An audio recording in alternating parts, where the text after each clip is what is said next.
Imagine for a moment that somewhere in the middle of Texas there was a large foreign military base, say Chinese or Russian.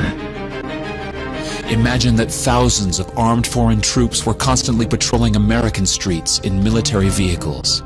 Imagine they were here under the auspices of keeping us safe, or promoting democracy, or protecting their strategic interests.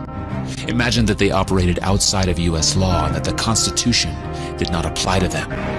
Imagine that every now and then they made mistakes or acted on bad information and accidentally killed or terrorized innocent Americans, including women and children, most of the time with little or no repercussions or consequences.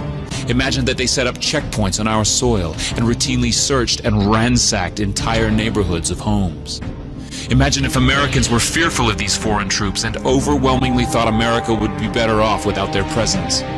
Imagine if some Americans were so angry about them being in Texas that they actually joined together to fight them off in defense of our soil and sovereignty because leadership in government refused or were unable to do so. Imagine that those Americans were labeled terrorists or insurgents for their defensive actions and routinely killed or captured or tortured by the foreign troops on our land. Imagine that the occupiers' attitude was that if they just killed enough Americans, the resistance would stop, but instead, for every American killed, 10 more would take up arms against them, resulting in perpetual bloodshed. Imagine if most of the citizens of the foreign land also wanted these troops to return home. Imagine if they elected a leader who promised to bring them home and put an end to this horror.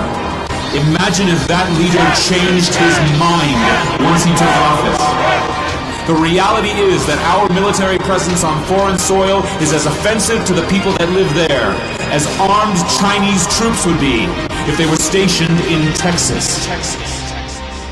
Shutting down military bases and ceasing to deal with other nations with threats and violence is not isolationism. It is the opposite.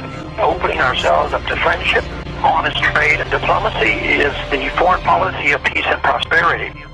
It is the only foreign policy that will not bankrupt us in the short order, as our current actions most definitely will. I share the disappointment of the American people in the foreign policy rhetoric coming from the administration.